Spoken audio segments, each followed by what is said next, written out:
안녕하세요. 신제품을 소개해드리는 대가로 제품을 제공받아 구독자 컴퓨터에 몰빵해드리는 여기는 말방구 실험실, 저는 프로듀서 딴통입니다. 드디어 신개념 상생 프로젝트 구해줘 컴즈 1회 컴퓨터가 완성이 됐는데요. 정말 어렵게 제작한 이번 컴퓨터 과연 실생활에서 쓸만하긴 할까요? 궁금하지 않으세요? 고쳐줘 컴즈 1회 지금부터 같이 한번 확인해보시죠. 고고고! 자, 고쳐줘 컴즈 1회에 선정된 구독자의 컴퓨터는 바로 1995년도에 대우전자에서 생산된 코러스 모델입니다. 세월의 흔적을 그대로 담고 있을 뿐만 아니라 지금은 사실 부팅도 되지 않고 있어 실생활에서 사용하기 어려웠는데요. 물론 그 자체만으로도 의미가 있기 때문에 오히려 손대지 않고 간직하고 있는 것도 괜찮은데요. 제품이 도착했을 당시에는 세월의 흔적이 고스란히 담고 있었는데요. 그래서 작업에 들어가기 이전 황변을 제거하는 것부터 시작할 수밖에 없었습니다. 황변 제거 용액을 고르게 발라준 다음 이처럼 비닐로 덮고 태양광을 고르게 받게 해주는 작업을 무려 3일에 걸쳐 반복해줬는데요. 그 결과 처음에는 이처럼 노란색에 가까웠던 본체는 황변이 일정 부분 제거돼 다시 본연의 모습으로 돌아올 수 있었습니다. 황변 작업이 끝난 다음 원래 있던 본체 케이스를 제거한 나머지 부품은 손상이 없도록 제거한 다음 다시 안전하게 포장해 놨습니다. 물론 이렇게 분리한 부속품은 그대로 구독자분께 제공될 예정인데요. 그럼 지금부터 정말 컴퓨터를 새롭게 바꿔보도록 할까요? 아무리 본체가 넓어 보여도 사실 내부에 사용할 수 있는 공간은 제한되어 있었습니다. 그래서 이번 컴퓨터는 ITX 보드를 사용해 줬습니다. MSI MPG B550을 사용을 해줬는데요. 무선 와이파이는 물론 블루투스 그리고 PCI 4.0을 지원하고 있어 작지만 나름 원하는 기능을 모두 담을 수가 있었습니다.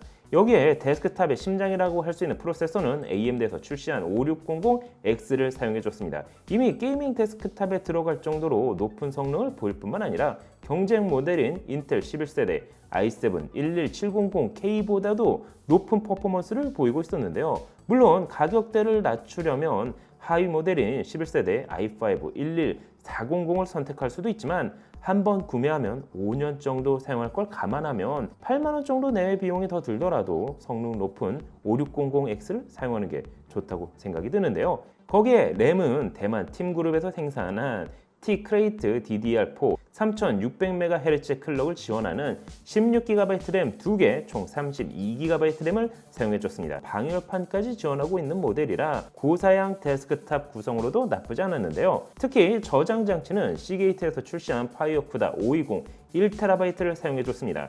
PCI 4.0을 지원하고 있어 실제 이번 데스크탑에서 속도를 측정해본 결과 읽기는 무려 5002MB/s, 쓰기는 4278MB/s의 빠른 속도를 보여줬습니다. 용량도 넉넉할 뿐 아니라 게임을 구동하기에 전혀 손색 없는 속도라 할 수가 있겠죠. 그리고 그래픽카드는 ITX용 원펜 RTX 2060을 사용해줬습니다. 사실 더 높은 성능의 그래픽카드를 넣어주고 싶었지만 사비로 구매하는 데 한계가 있었는데요. 그래도 RTX 2060 정도면 일부 옵션 타입을 통해 게임 및 멀티 작업을 하기에 충분했습니다. 다만 예전 PC 케이스를 그대로 사용할 경우 발효를 잡지 못해 CPU의 온도는 90도를 넘길 뿐만 아니라 GPU 역시 90도를 넘겨 성능 저하는 물론 장시간 사용이 어려웠는데요. 그래서 쿨러는 다크플래시에서 출시한 2열 순행 쿨러로 바꿔줬습니다. 거기에 케이스 측면을 잘라내 GPU에서 나오는 발열을 그대로 방출할 수 있는 것은 물론 외부 공기를 한쪽에서 흡입할 수 있도록 디자인해줬는데요. 특히 RGB 팬 2개를 겹쳐 붙여 외부 공기가 보다 손쉽게 들어올 수 있도록 공간을 마련해줬습니다. 순행 쿨러의 경우 팬을 반대로 연결을 해줘서 흡입구에서 들어온 공기를 전면부로 빠져나갈 수 있도록 디자인을 해줬습니다. 특히 공기 흐름을 만들어주기 위해 기존에 있던 플로피 디스크 및 CD-롬 드라이브를 모두 제거한 다음 그 위치에 7인치 서브 디스플레이를 연결해줬습니다. 각종 컴퓨터의 상태 및 사용자에 따라 원하는 영상을 감상할 수 있는 용도인데요. 그럼 이처럼 서브 디스플레이와 함께 공기 배출구까지 완성이 됩니다. 또한 전원 스위치 역시 기존 전원 버튼을 그대로 살리기 위해 최대한 비슷한 제품을 구해 전원을 연결해줬습니다. 또한 측면과 전면부 RGB 펜에서 나오는 LED를 은은하게 감상할 수도 있다는 점은 덤이라고 할까요? 그런가요? 이번 말방구 리미티드 에디션 대우 코러스 데스크탑의 성능은 어느 정도 나올까요? 일단 프로세서의 성능부터 확인해봤습니다. 시네벤치 R23으로 프로세서의 성능을 확인해본 결과 멀티코어는 1364점, 싱글코어는 1537점으로 높은 성능을 보여줬습니다. 이 정도면 게임은 물론 멀티 작업을 하기에도 부족함이 없었는데요. 거기에 그래픽 성능의 경우 QHD 해상도 모니터에서 3D마크 파이어 스트라이크를 돌려 테스트해봤습니다. 그 결과 총점 18222점, 그래픽 성능은 19416점을 보여줬는데요. 다이렉트X 12 기반의 성능을 테스트하기 위한 타임스파이에는 총점 7504점, 그래픽 점수는 7498점이 나왔습니다. 거기에 레이트레이싱 성능을 테스트할 수 있는 포트로얄의 경우 4187점이 나왔습니다. 이 정도면 일부 옵션 타임만 한다면 게임을 충분히 즐길 수 있어 보였는데요. 그런데 발열은 정말 잡혔을까요?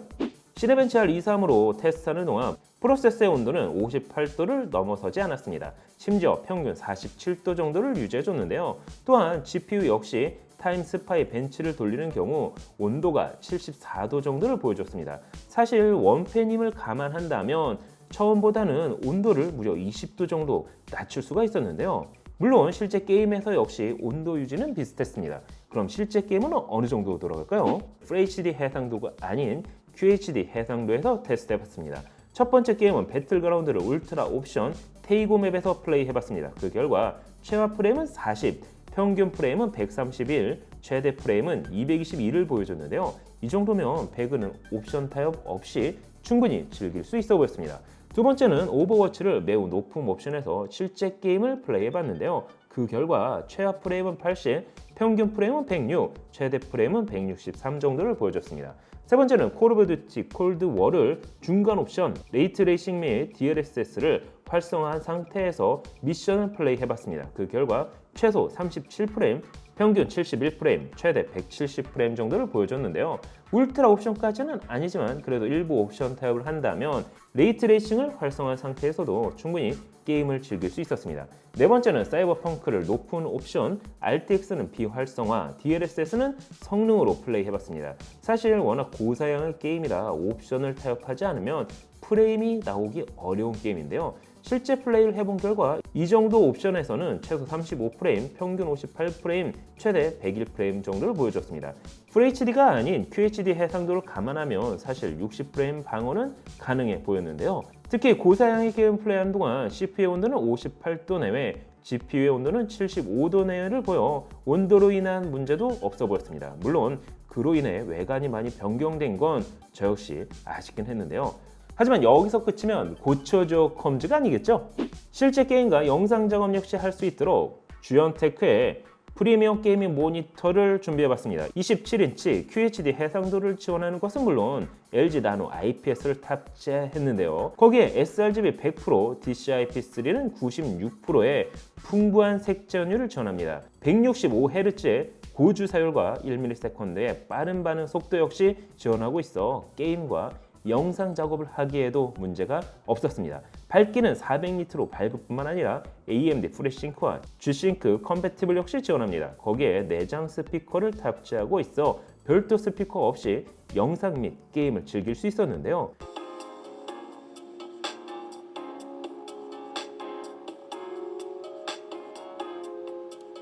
높이 조절은 물론 90도 피벗까지 지원하고 있어 다양한 각도에서 모니터를 사용할 수 있다는 건 덤이라 할 수가 있겠죠.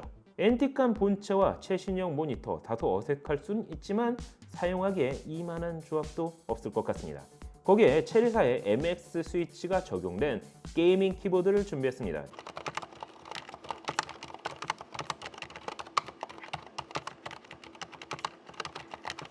측각 맞춤 폰트로 깔끔할 뿐 아니라 군더더기 없는 디자인, 게임을 위한 무한 동시 입력은 기본으로 지원되는 모델인데요. 가장 중요한 건 체리미엄 기계식 축으로 손에 달라붙는 키감은 더할 나위가 없었습니다. 특히 유무선을 함께 사용할 수 있는 프로드밥 M1 프로 마우스까지 준비를 했습니다. 무선과 유선을 나눠가며 게이밍 마우스를 사용할 수 있는데요. 개인적으로는 그립감이 상당히 마음에 드는 모델이었습니다. 자, 오늘은 구독자의 컴퓨터를 케이스만 놔두고 거의 싹 한번 바꿔봤는데요. 오래된 컴퓨터긴 하지만 그래도 이젠 게임과 멀티 작업까지 가능해졌습니다. 분명 제작에 있어 다소 아쉬운 부분이 남았지만 다음에는 좀 더 업그레이드를 해 여러분의 컴퓨터를 완성시켜 보도록 하겠습니다. 제1회 고쳐줘 검증, 여러분이 보시기에는 어떠신가요? 오늘 영상은 여기까지. 그럼 다음에 또 다른 테크 얘기로 찾아뵙도록 하겠습니다. 그럼 안녕. 짠. 모니터는 크게, 램은 많이, 하드는 못해먹겠네. 맨날 똑같은 거 더 이상 못하겠어요, 스승님. 도대체 언제 전설의 컴퓨터 구매 비법을 전수해 주시는 거죠? 이제 너에게 이 비법을 전달해 줄 때가 온 게로구나. 바꿔라. 이건 노트북도 말방구